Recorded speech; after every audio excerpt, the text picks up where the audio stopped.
The rule along Sutter's Fork had held for 2 generations without a single winter death, until Emmett burned the marker post for firewood in December of 1930, and the crossing sounds began 12 days later, rolling off Harrow Spine Mountain in 3-count intervals that shook the window glass and silenced every animal on the property at once. By January 22nd, 4 people were gone from that house, and the only soul left to say what happened was a 62-year-old granny woman who had watched it from the kitchen dark and done nothing, because doing nothing was the only thing left that could be done. There is a composition book held in private keeping, passed from Delcy Munro to her granddaughter Vera upon Delcy's death in the autumn of 1948. The book has a mottled black cover, water-stained at the spine, with a label in a child's penciled hand that reads simply, "Grandmother's Account, March 1932. Vera's handwriting runs in tight, careful lines across every page, the letters of a girl who had learned penmanship in a one-room schoolhouse and understood she was writing something she might never be able to explain. In the margins of several pages, Vera added small notations of her own, marks like a question to herself that she never answered. The book was not shown to the Boone County Sheriff. It was not shown to anyone. Delcy dictated it in the spare room of Vera's mother's house over the course of 5 days in early March, a year and some weeks after the last night at the Crail place. She was 62 years old, and her voice, Vera noted in the book's first margin, was the steadiest she had ever heard from her grandmother, steadier than it had been at any birth or death Vera had witnessed alongside her. She spoke as though steadiness was the last service she could offer. She spoke as though she owed someone the full account. The book begins with a note in Vera's hand that reads, "She made me write every word as she said it, even the parts I did not want to. She said if she left anything out it would be the same as lying." Then Delcy's testimony begins. "My name is Delcy Munro, and I have been a granny woman in this county for 34 years. I want you to know that before anything else, because some of what I am going to say will sound like an old woman who has lost her reason, and I need you to hold on to what I am before you decide that. I have caught more than 200 children into this world. I have laid out the dead, and I have sat the dying, and I have known what is real, and what is the mind doing what the mind does when it is frightened. What happened at the Crail place in January of 1931 was real. Every word of what I am setting down here is true, and I am setting it down because I am not certain I will be alive by next winter, and someone ought to know, and Vera is the only one I trust to hold it right. I had been the Crail family's granny woman since Nora Crail came to this county as a young bride in 1901, which is to say I knew that family the way you know a house you have walked through in the dark. I knew where every board creaked. I knew which of Nora's boys came into the world fighting and which came quiet. Emmett came fighting. Roy came quiet and stubborn in a different way. Cal, the youngest, came late in Nora's life, when she was already in her 40s, and everyone, including me, had thought she was done, and he came into my hands in February of 1909, in the middle of a sleet storm, with the cord twice around his neck. And I unwrapped it with my fingers, and he took his first breath looking straight at me like he already knew me, which is a thing some babies do, and it stays with you. He was 22 years old when he died. I need you to know that too. I had been wintering at the Crail place since late November of 1930. This was not unusual. I was getting older, and the road down from my place on Siler Branch could be impassable for weeks at a stretch. And Nora had a spare room she kept warm, and she liked my company, and I liked hers. I had wintered there before, in 28 and in 26. It was a comfortable arrangement, and I was useful to them. I knew remedies, and I knew when someone needed a doctor, and when they needed something else, and a family that far up under Harrow Spine needed someone who knew the difference. The rule about the marker stone was not a secret. It was not a superstition that the family whispered and half believed. It was a practice, the same way you practice not leaving your axe out in the rain or not letting your smokehouse fire go cold. You did it because not doing it had consequences, and the consequences were established. Nora's mother-in-law had told her the terms before she died, and Nora had told me, and the terms were plain. In the deep of winter, when the first hard frost came and the deer began moving wrong, which is to say, moving in the middle of the day in tight groups, with their heads up, looking at something you could not see, you went to the stone above Sutter's Fork before the third frost, and you left something. Something that cost you something. Not much. The bundle I had taught Cal to make. Mullein stalks dried from the summer, and a crow's foot tied with red thread. That was the form of it. And you did not cross the high pasture after dark until the crossing sounds had stopped. I should explain what the crossing sounds were, because if you have never heard them, you cannot understand what the first night of them does to you. They came from the ridge, from Harrow Spine itself, and the closest thing I can compare them to is the sound of green timber splitting in a hard frost, that deep bone-felt creak and pop that travels through the ground as much as through the air, so that you feel it in your back teeth as much as you hear it with your ears. But it was rhythmic.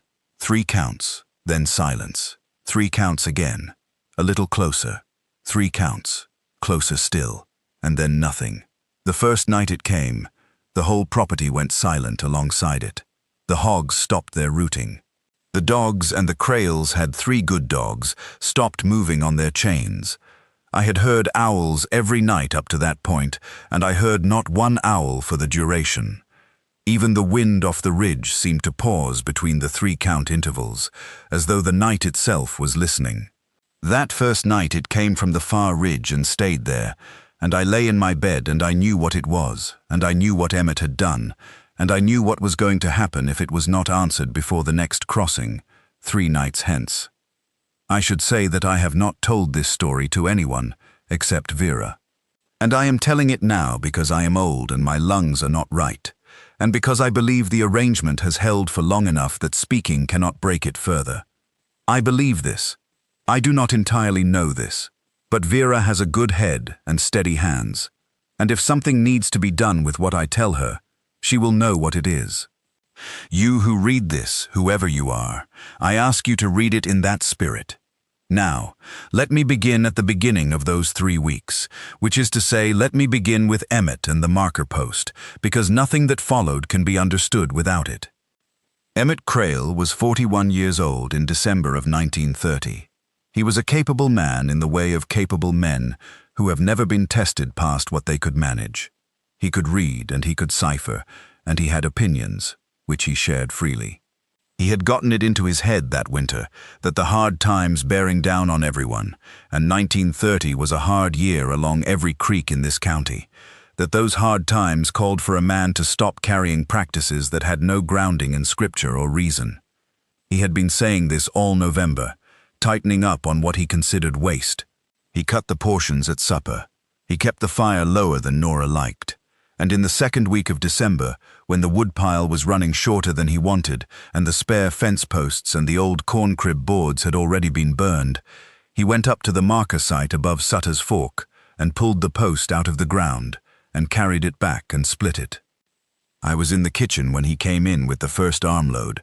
Nora was behind me at the sink, and she went very still, the way she went still when she was frightened, but did not want to say so in front of her sons. I turned, and I saw the post, and I knew it before he said a word. The wood was old locust, grey and dense, and I had seen it standing at that site every winter since I first came to this property. It had been there before Nora's mother-in-law, and likely before her mother-in-law's mother. Locust lasts. Someone had put it there because locust lasts. I said to Emmett, "Put that back." I said it plain, not panicked, because panicked would not have reached him.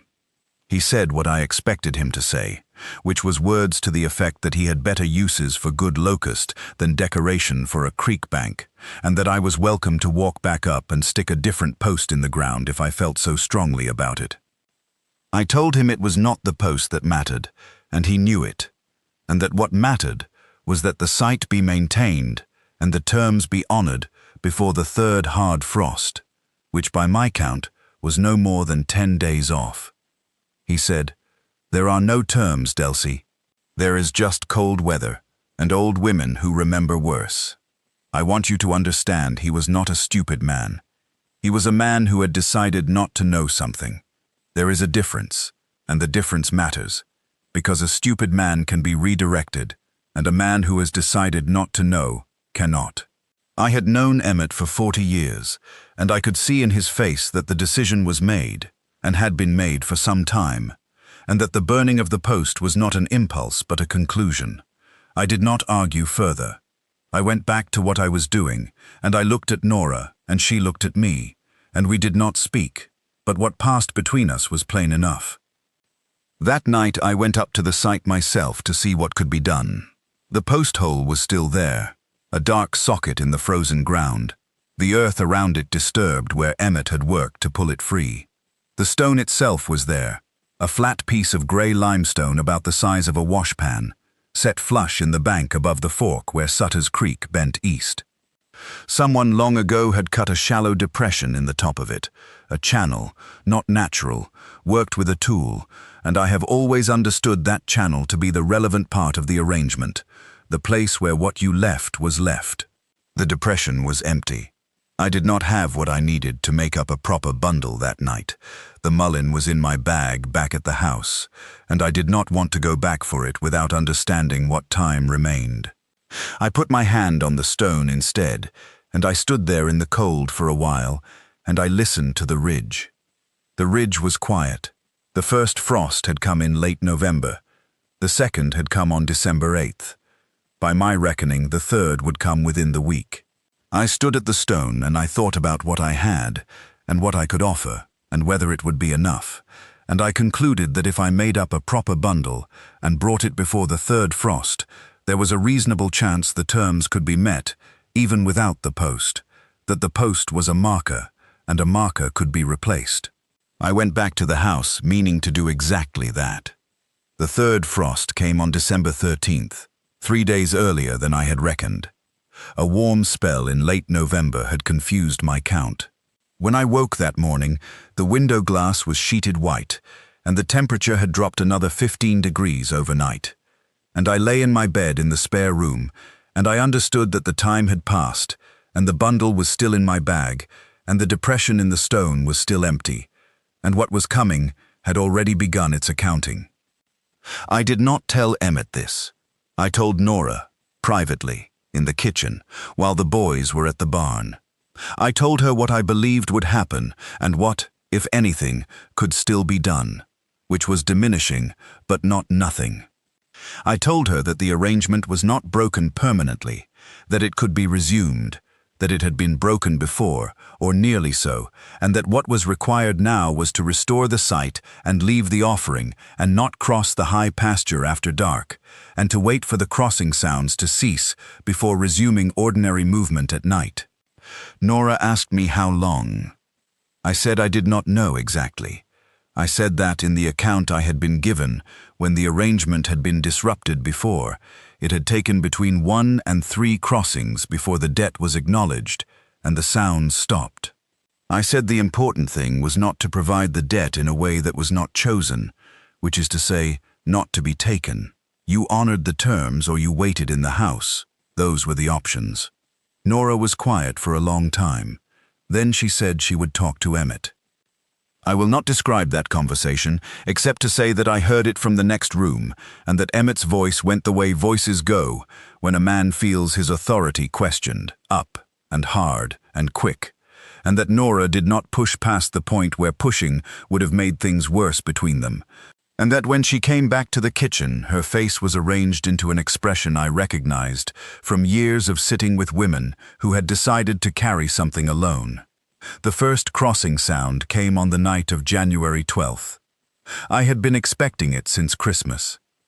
I had been lying in my bed each night listening to the ridge and to the ordinary nighttime sounds of the property, the hogs, the dogs, the occasional shriek of a fox somewhere down the creek, and I had been counting forward from December 13th and telling myself that perhaps the interval would be longer this time, perhaps the gap between the breaking of the terms and the first response would give us room.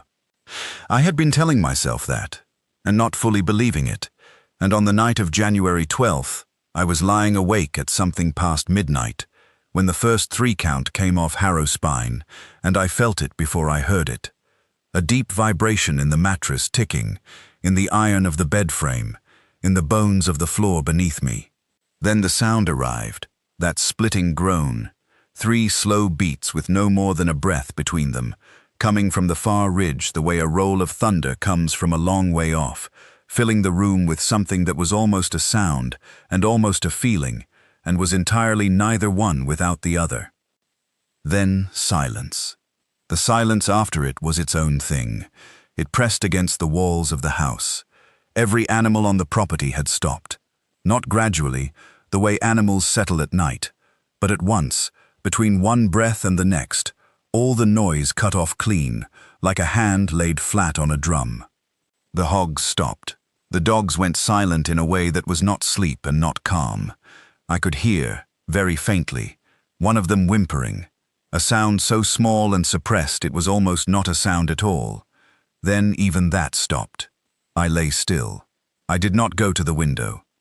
I had been at the marker site 2 days prior with a proper bundle, mullein stalks from my bag, and a crow's foot I had been keeping for years, and red thread from Nora's sewing basket.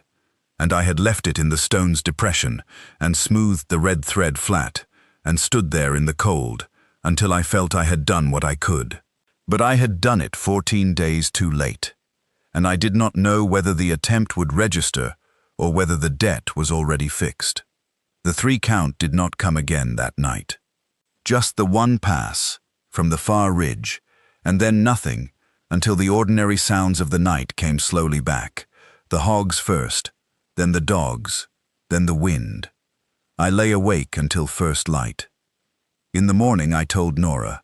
She had heard it too, she said, lying still in her room, listening.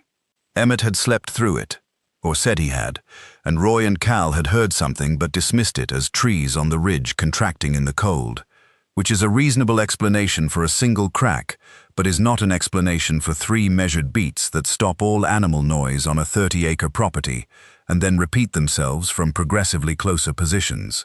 I did not argue the point with Roy.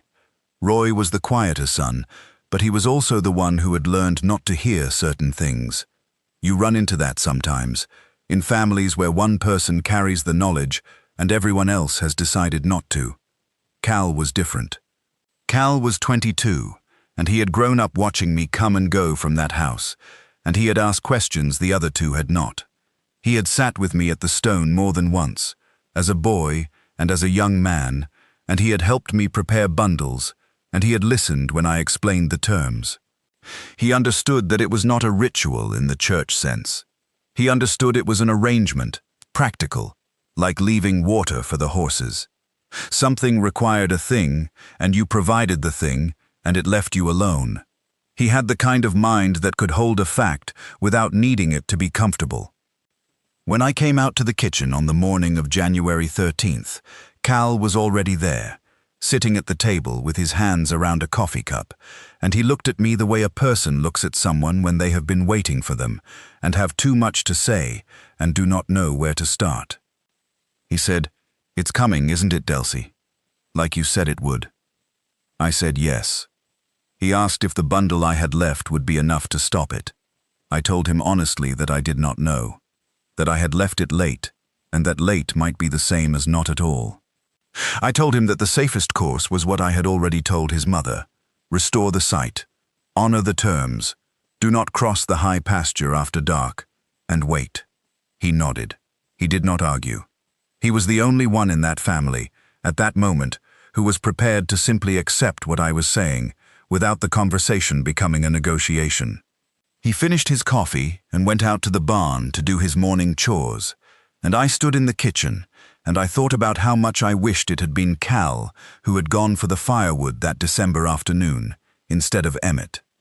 The second crossing came on the night of January 15th.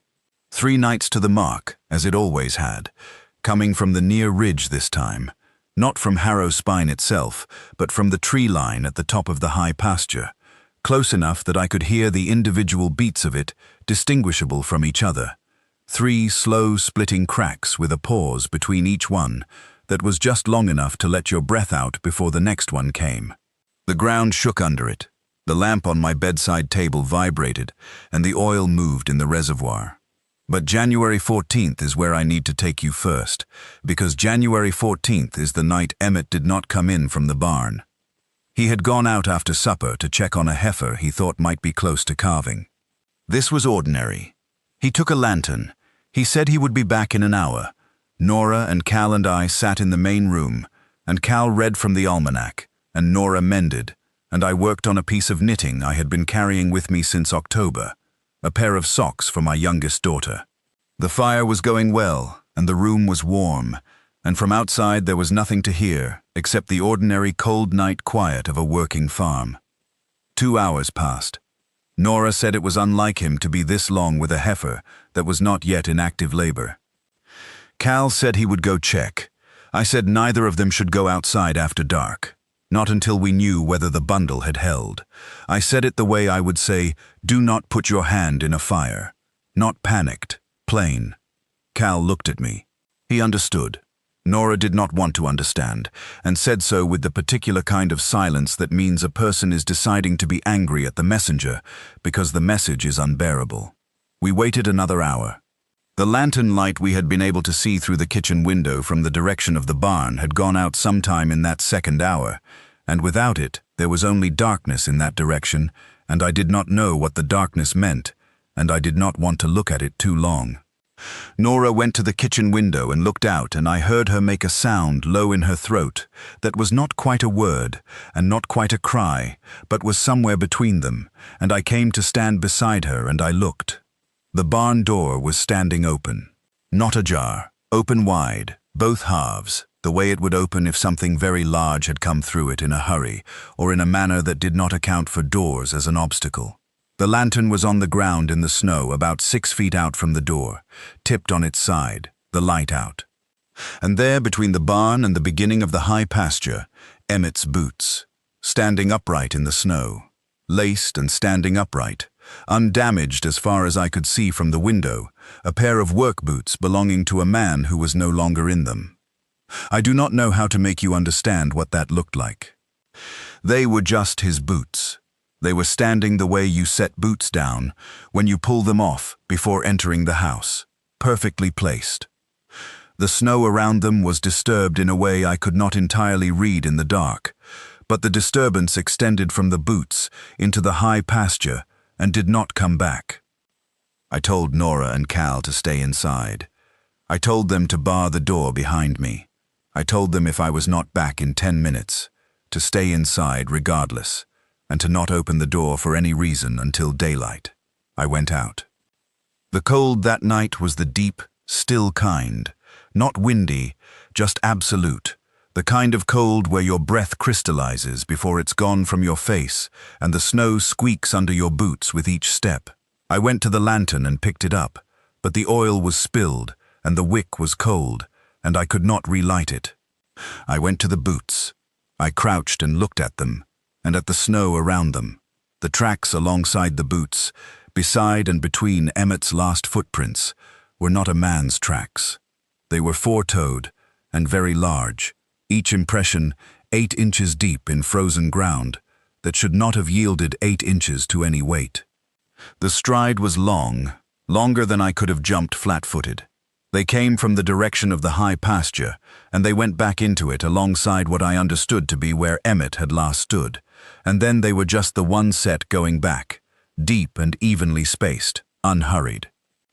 I measured the depth with my forearm, 8 inches of solid frozen ground. I stood at those prints in the cold dark, and I thought about what I was looking at, and about the fact that I had been too late with the bundle, and about Emmett saying there are no terms, Delcy, there is just cold weather, and I went back inside. I told Nora and Cal what I had found. I told them the truth, and I told it plain. Nora sat down at the kitchen table, and her hands went flat on the tabletop, and she stayed that way for a long time while I talked. Cal asked questions. He asked if Emmett could have been taken alive. I told him I did not know. He asked if there was anything we could do that night. I said there was not. I said the only thing we could do that night was stay inside, and that in the morning we would assess. In the morning, Roy went to fetch the sheriff. This was January 15th, a Wednesday. Roy saddled the bay mare and rode out early, before full light, on the road, not the high pasture, and I watched him go from the kitchen window, and I thought about the fact that the next crossing would be that night, and whether Roy would be back before dark. The distance to town was 11 miles on the road. He did not come back before dark. He did not come back at all. The second crossing came that night, January 15th, from the near tree line, and it was during the second crossing that I first saw it clearly. I had gone to the bedroom window after the first 3 count, in spite of everything I knew about not looking, because the sound was close enough that the window glass vibrated against my forehead, and I needed to see. I needed to confirm what I already knew. The window looked east over the high pasture, and the last grey light of dusk was still on the snow, just enough to see by, and I looked out and I saw it crossing the pasture from the tree line toward the house. It moved on 2 legs. That was the first thing, the unmistakable wrongness of the silhouette. Tall, far taller than any man, the shoulder line clearing the fence posts at the pasture's east boundary as it came, and those fence posts were 4 feet high. Its gait was what I can only describe as unhurried, a long, rolling stride that covered the distance quickly, in spite of seeming slow, the way a very large animal's easy walk will outpace a running man. The limbs were wrong in their proportions, the legs too long for the body, the arms hanging further down than arms should hang, the fingers, and I could see the fingers. I do not want to have been able to see the fingers, but I could. Longer than any human fingers, and ending in a way I will not detail here, because some things said plainly do more damage than they do information. The face was turned toward the house as it came across the pasture, and I could see it in that last grey light, long and very thin, the cheekbones high and jutting under skin that appeared pulled, too tight, the way dried hide pulls when it dries too fast. The eyes were in the right places. That is the worst thing I can say about the face. Everything was in the right place. It was only that everything was wrong in its degree. Too far, too sharp, too hollow. A human face worn by something that had never been human. Assembled from the idea of a face without the living knowledge of what a face is for. I pulled the curtain. I sat down on the bed. I sat there in the dark and I listened to the 3 count come again, closer now from what felt like the yard, and the house shook with it, a single shudder that moved through the foundation and up through the floor into the bed frame under me. And then the silence came down again, complete and total, no hogs, no dogs, no wind. I will tell you now about the crow's foot bundle, because I promised Vera I would say everything, and this is where it fits. In the early part of that same night, before the second crossing, while I was still in the kitchen with Nora, I had seen Cal take his coat from the peg by the door.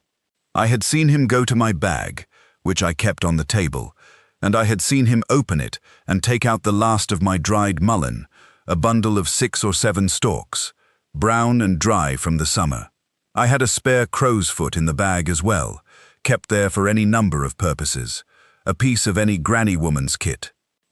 He had taken both, and he had taken the red thread from Nora's basket on the shelf, and he had stood at the kitchen table, and he had tied the bundle the way I had taught him, years ago when he was a boy, the crow's foot laid against the mullein, with the thread crossing over it 3 times, and tied off in a square knot that lay flat. I had told him not to go to the marker after dark. I had said this clearly and more than once. But I understood what he was doing, and I understood why, because the debt that was owed had already taken Emmett and Roy, and Cal was thinking that if the bundle was left, if the terms were met as fully as they could still be met, perhaps the accounting would stop. Perhaps 2 was the number. He went out while I was looking at the window. I did not know until the curtain was pulled and I was sitting in the dark. By then he was gone, and I did not go after him, and this is the thing I have to carry. This is the thing I said to Vera was the only correct thing I had done in 3 weeks, and the one I could least forgive myself for. I did not go after him. I sat in the dark. Nora was in her room. I did not go to her either. I sat at the kitchen table with no lamp, and I listened to the house and to the property, and to the cold outside, and sometime in the small hours, the crossing sounds came again for the final time, the third interval complete, and they came not from the ridge or the tree line but from very close, from the yard itself it seemed, the 3 count so strong that the dishes rattled on the shelf above the sink, and then they stopped. Not gradually, clean stop, the way a clock stops between one tick and the next. In the morning, I found the bundle at the stone. It was lying in the depression in the limestone, placed there, not dropped. The mullein stalks were arranged neatly, and the red thread was tied the way Cal had tied it, the square knot lying flat. And beneath the bundle, pressed into the frozen ground in front of the stone, was a track. One track, 4-toed, 8 inches deep, facing the house. It had stood there. It had stood at the stone and faced the house. I knelt beside the track for a long time, and I held the bundle in my hands, and I thought about Cal tying it at the kitchen table, the way he had looked up at me before he put on his coat, and whether the look was a question or a farewell, and I still do not know. I set the bundle back in the stone's depression. I smoothed the thread. I stood up. I went back to the house. I went in the front door. I called Nora's name. There was no answer. Her room was off the main hall, the first door on the right. I stood outside it for a moment with my hand flat on the wood, and then I opened it. The bed was made. That was the first thing I saw. The bed was made, the quilt pulled up and squared at the corners, the way Nora made her bed every morning of her life. The window was shut and latched. The door to the room had been closed when I came in. There was no sign that anything had entered that room or exited it by any means I could identify, and Nora Crail was not in it. I stood in that room for a long time. Long enough for the sun to move in the window, long enough for the cold to come up through my boot soles and into my feet. Then I went to the kitchen, and I packed my bag. I packed slowly and completely. My kit, my mullein, my thread, my needles, my bottles. I put on my coat and my good boots, the ones I wear on rough road. I picked up my bag. I went to the front door, and I opened it, and I walked out onto the road. The front road, the one that runs south and does not cross the high pasture. I did not look at the pasture. I did not look at the barn. I did not look at the stone above Sutter's Fork. I looked at the road in front of me, and I walked it. 11 miles to town. I walked it in the cold with my bag, and I did not stop. I want to be exact about what I knew as I walked. I knew that the 3-night crossing had completed, its third interval falling on the night of January 21st to 22nd, the pattern being the 12th, the 15th, and the 21st, the gaps between not strictly even but responsive, it seemed to me, to what had been provided and what had not. I knew that 4 people were gone from that house. Emmett on the 14th, Roy on the 15th, Cal on the night of the 17th when he went to the stone after dark, and Nora by the morning of the 22nd, taken from her bed in a closed room without a door opened or a window broken, which I cannot explain and have not tried to explain except to note that the terms are what the terms are, and what is owed is collected in whatever manner it requires. I knew that I had not been taken. I have thought about this for a year and more, and I have not arrived at an answer that satisfies me. I was inside during each of the crossing nights. I did not cross the high pasture after dark. I honored the terms as best I could, given what Emmett had undone, and I did not offer myself in place of anyone else, which was not a thing I knew how to do and am not certain was possible. I think the most honest thing I can say is that I was not the debt. The debt was the Crail family's, incurred through Emmett's choice, and the accounting ran to the Crails, and I was an outsider wintering in their house, and the arithmetic did not include me. Whether that is the correct interpretation, I cannot say. Whether it was mercy, I am certain it was not. Mercy would have cost me less. I have thought about Cal most. I have thought about him sitting at that kitchen table with my mullein in his hands, and the red thread from Nora's basket, and his fingers working the knot the way I taught him when he was 8 years old, sitting at that same table in summertime, with daylight coming in the window, and nothing to fear except the ordinary small fears of a child.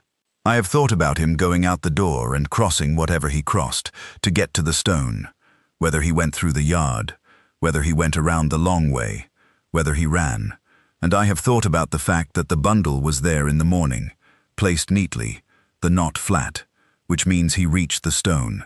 He did what he went to do. He laid the bundle in the depression, and maybe he stood there for a moment the way you stand when you have done a thing and are waiting to see if it was enough. And then something came, or something was already there, and whatever happened next, I was not there to see it, and I am glad of that, and I am not glad of that, and I will carry both of those things until I cannot carry anything anymore. The bundle is the last thing I want to account for in this telling. I put it back in the stone when I found it that morning. I smoothed the thread. That is where I left it, in the depression in the limestone above Sutter's Fork, on the morning of January 22nd, 1931. I do not know if it is still there. I have not gone back. I do not think I will go back.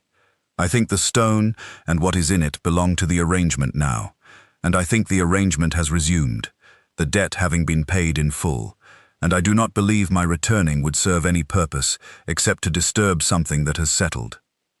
I said the one correct thing I did in 3 weeks was not going after Cal, and the one I could least forgive myself for. I have been asked, by Vera, whether I am sorry I stayed in the kitchen, whether I wish I had gone after him. I do not wish that.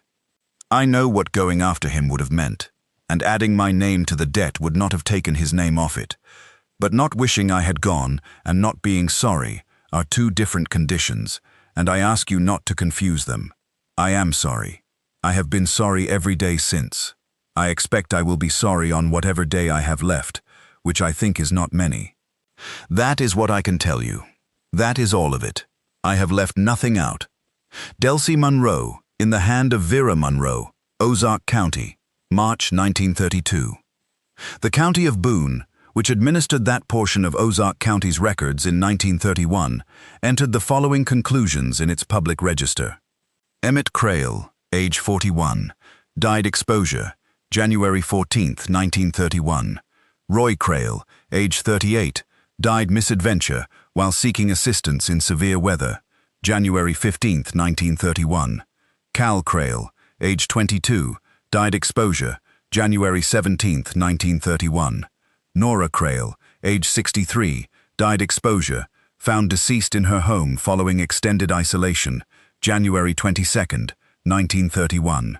All 4 entries were recorded in a single afternoon session held on March 3, 1931, by County Coroner D.W. Atchley, who did not visit the property in person and whose report, filling fewer than 2 pages, cited the testimony of the responding deputy as his sole source. That deputy, James Folger of the Boone County Sheriff's Department, was reassigned to a position in the county road office before the following winter and did not serve as a law enforcement officer again. He declined to speak about the Crail case for the remainder of his life, a span of 41 years. The inquest was not unusual, on paper. Isolated families, hard winter, 4 deaths across a span of 9 days. The county had seen such things before and would see them again, and the machinery of official record had long since developed a grammar for absorbing the unspeakable and returning it in the form of legible misfortune. What is unusual is the precision of the erasure, not the speed of it, though the single afternoon ruling was fast even by the standards of a county coroner with a full caseload and a cold travel season. The precision. Each death was assigned its own language. Emmett's was bare, exposure. Roy's was annotated, misadventure while seeking assistance. Cal's was bare again, exposure, with the date underlined, a detail unique among the 4 entries. The underline pressed hard enough into the ledger page to groove the paper beneath it. Nora's entry was the longest and contained a phrase that appears nowhere else in the coroner's register for that decade. Found deceased in her home following extended isolation, without a door opened or a window broken. That last clause, 8 words lifted nearly verbatim from the deputy's statement, was included in the public record, and then was not. The register page containing Nora's entry was recopied in a second hand, presumably sometime before the file was closed, and in the recopied version, the final clause does not appear. The original page survives only because it was not removed cleanly, left folded behind the recopied page, still attached at the corner. Delcy Monroe's name was struck from the Boone County Registered Midwife Roll in April of 1931. The stated cause is absent from the record. The column where cause of removal was required to be entered is blank. She had been registered since 1897. Her removal was not appealed, because no one who knew the cause was in a position to contest it, and because the office that administered the roll did not respond to the 2 letters Delcy sent inquiring about the decision. Letters she described to Vera as answered with forms that addressed neither question she had asked. She delivered no more children in Boone County after April of 1931.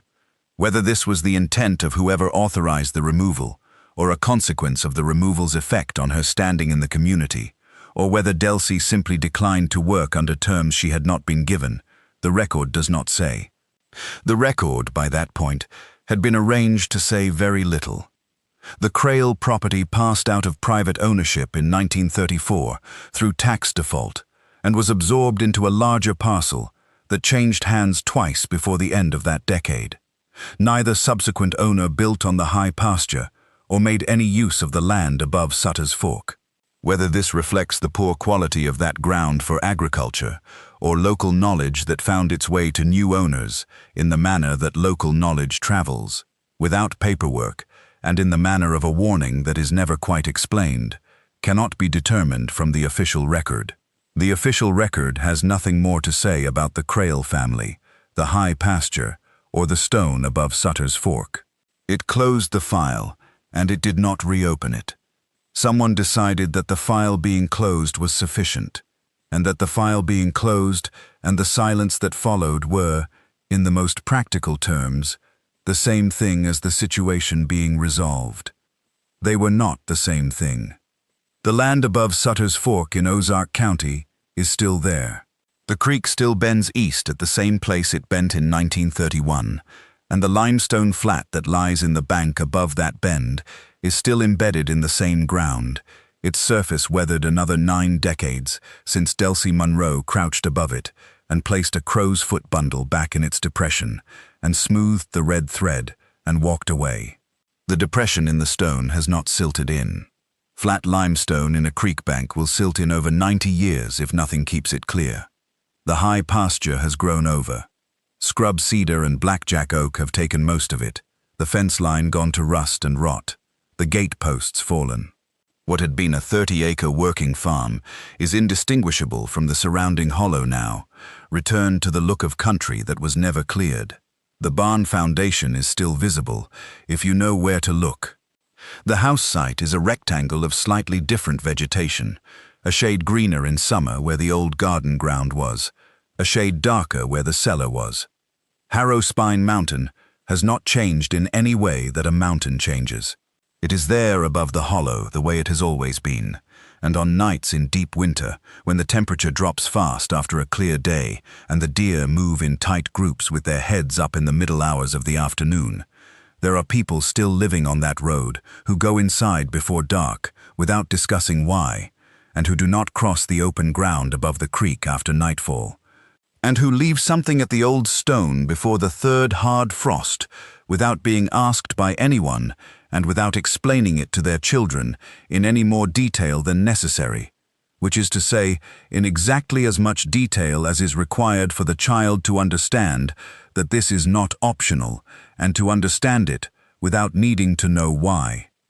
Vera Monroe kept the composition book for 16 years after her grandmother's death and passed it to her own daughter before she died, with a note that read, "Do not lose this, and do not show it to anyone who would need to explain it away." The book has not been lost. The bundle described in the testimony, the crow's foot and the mullein stalks tied with red thread, is not in the book but has been accounted for. The family knows where it is. The family has chosen not to say. What the crossing sounds are, in the terms by which such things are usually explained, the record does not address. Delcy Munro addressed them the only way she knew how, which was to describe what she heard, and what it cost, and what she understood of the terms, and to leave the rest to whoever was reading. If you are reading this now, then the rest has been left to you. There is a stone above Sutter's Fork. There is a depression worked into its surface by a tool in someone's hand so long ago that the edges have rounded. There is a winter coming, as there is always a winter coming. And there are sounds, Delcy said, that you will hear before you understand what they mean, and by the time you understand what they mean, you have already heard them twice, and if you have heard them twice, you have one night left to put something in the stone before the third count comes from the yard instead of the ridge. She said she did not know who was living on that road now. She said she hoped they were keeping the terms.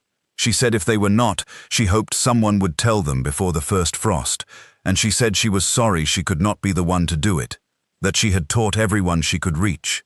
That teaching was what she had, and she had given it freely, and it had not been enough, and she did not know what else she had to give.